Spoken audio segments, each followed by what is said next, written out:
Hello everyone, today we have new video review, and as you can see, this time we are going to talk about fresh release from Special Hobby. So this time we have a chance to check a 1/72 scale kit, which copies Meteor Mk.11, and this particular edition is named as a NATO users. So here we will have three marking options for these countries. You can see these small signs in the corner, and of course it will be interesting to see what is supplied in the package and which markings were picked for this kit. This is a commercial sample, so it means you will get exactly the same stuff as what you will see in this video review. Here you can see comparison with my hand. It's not that huge box, but still it is surprisingly big for 1/72 scale kit, I would say. Here we have really nice box art. On the sides there is nothing interesting, just some information that it's made in Czech Republic, and safety advices on the opposite side and QR code for the kit info page. Let's open it. And here's what we have inside. So as you can see, assembly manual is placed on the top, then we have some plastic sprues packed together into one plastic bag, and we are going to start with them obviously, and then gradually we will move to assembly manual and other things. So just give me a second to open it. In the meantime, let me remind you that you can support us financially. We have special support button on our website. And it is easy to do because it's done via PayPal. Of course, you will decide how much we will get for new kits or for new photo and video equipment. And of course, you will be also mentioned in our special page on the website. So here you can see first gray plastic sprue. Let's zoom in. Here you can see it. So with these parts, here we have several instrument panels, several cockpit walls, and everything looks fine. Just to remind you about the size of these parts, here you can see comparison with my fingertip. These are not that big parts, and here you can check them from the rear. There is nothing interesting in my opinion. So we can continue with the next plastic sprue, which is dedicated to fuselage halves.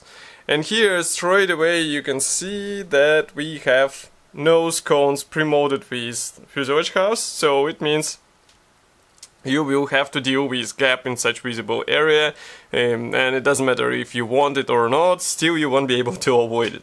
Note that tail fin is pre-molded together with rudder. Here we have really nice panel lines, so if I will zoom in back, here you can check them. It looks really good.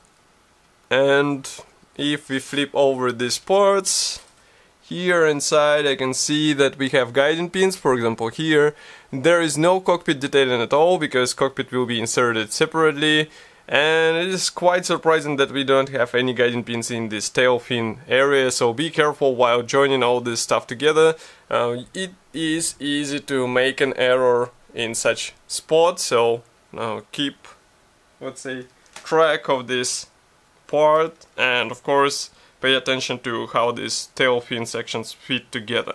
Next, here we have third gray plastic sprue. So this one is dedicated to a mix of various parts. Here, for example, we have a lot of tiny pieces for the cockpit. This is a cockpit 4 which is molded together with a nose wheel well, which is really surprising parts division. Here we have some parts for the engine and pilot seats which are molded as a one-piece parts. Here you can see them. And these are quite interesting parts because these are panels for cockpit as far as I remember. So as you can see, we have really nice pre-molded details, so be ready to use your sharp brush or pointed brush because otherwise it won't be possible to paint all this stuff. It is that small. Next we continue with another gray plastic sprue. This one is more concerned with external elements. It means here we have external fuel tanks, wheels, landing gear wheels, and also some engine parts. And again, everything looks fine, but note that wheels are molded together with these mud guards. The same applies to the nose one. Nose wheel even molded together with landing gear legs, so be sure not to break anything. And as you can guess, engines are not as detailed as they could be. I mean, if you would like to get something out of it, you will have to resort to resin. And we can zoom in even more. So here you can see these landing gear wheels. And again, you have to be careful while painting all this stuff. Here we continue with fuel tanks, some engine parts. Here we have some parts for landing gear. As you can see, the nose landing gear leg is molded with wheel, as I said before. and these are parts for engines. Okay, and of course there are no assembly option to open the engine gondolas, because it's not needed, there is no detailing in this stuff. But another reason is that engine gondolas are molded shut out of the box. Here you can see this last gray plastic sprue, and you can actually see that engine gondolas are molded together with these wing halves.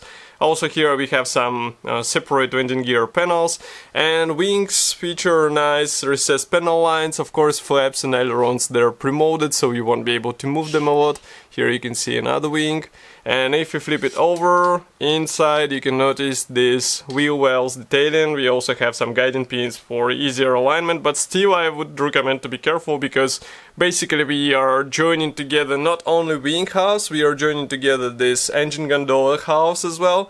So it will be a bit tricky moment where you have to align all this stuff together, and there might be some, let's say, difficulties, so be ready for this. But nobody said that this is a kit aimed at beginners. Okay, next we go on with another gray plastic sprue, actually a clear plastic sprue, which is packed into together this clear plastic bag in order to avoid any possible scratches. So we can zoom in back. Here we have one-piece canopy, which looks a bit strange. This year, in 2020, I expect more kits to offer the multi-piece canopy, so that you can expose the cockpit inside, but here we have one piece, and of course masks are not included. And the only positive thing in my opinion is that it is molded in a quite nice quality, so if you will manage to cover all this with masks, you will get a really nice canopy on your aircraft. Next we go on with another plastic bag. Here we have Decal Sheet, so just give me a second to open it.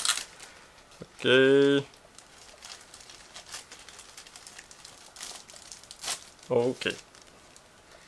So what we have here is Decal Sheet for several marking options, as you remember. And let's zoom in a bit. There is no mention where it was printed, but judging by this, let's say, font, I can guess that it comes from Edward, so printing quality looks really good. Here we have a lot of stencils, and I do not see any symbols for Cockpit. I mean, there are no dial decals, no seatbelt decals, so if you would like to detail your cockpit a bit more, you will have to find aftermarket PE set, because otherwise you are not covered with decals. But printing quality looks really good here, I don't have any complaints. Okay, and last but not the least is this assembly manual, which is printed in form of large brochure. As you can see, it is color printed. We have short history note on the first page. Then we continue with parts map here, and quite a lot of parts won't be used, so pay attention so that you use the right element on your model. Next we continue with assembly process, so everything starts with cockpit area. As you can see, it will be better of combining these separate walls all together with bulkheads. Then we continue with various parts for the cockpit area, various controls on the seats, and here we install all these walls together. And then we get a really nice sub-assembly, which, as you can see, which is inserted into the fuselage, so that's why fuselage was plain inside, because cockpit is basically inserted separately from the fuselage.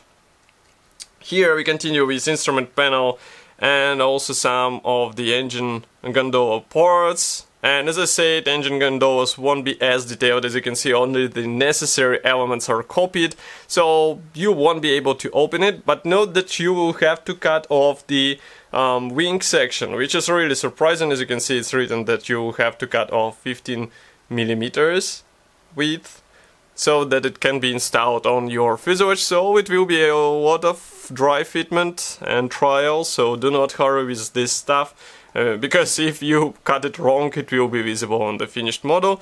Next we continue with wing assembly together. Here we install engine gondola parts, and at least these front rings and tail sections, they are molded as a one-piece part, so they won't be, let's say, bothered with this middle seam. And then we install wing with fuselage, also tail wings go into the place. Here we install landing gear, and landing gear doors, nose landing gear, external fuel tanks get assembled and installed onto the wing, and that's pretty much all. So 46 steps to do in total. And here we start with first marking option, which comes from 1953, it's Belgian Air Forces. Here we continue with French aircraft from 1960s, and this one comes from Danish Air Force 1950s. And of course on the last page we have stenciling guide, which will guide you on how to install this or that symbol on the aircraft. So as I said, this kit should be already available. This is fresh release in 1/72 scale and it looks good, but I wouldn't say that it is beginner friendly. So if you're not confident in your skills, definitely try something different, because Special Hobby has a lot of interesting models which can be suitable for beginners. And of course I will be happy to hear your opinion about this kit here in the comment section below. If you like this video, don't forget to press the like button and subscribe to our YouTube channel. And I will see you in the next video review as usual. Thank you for watching and bye!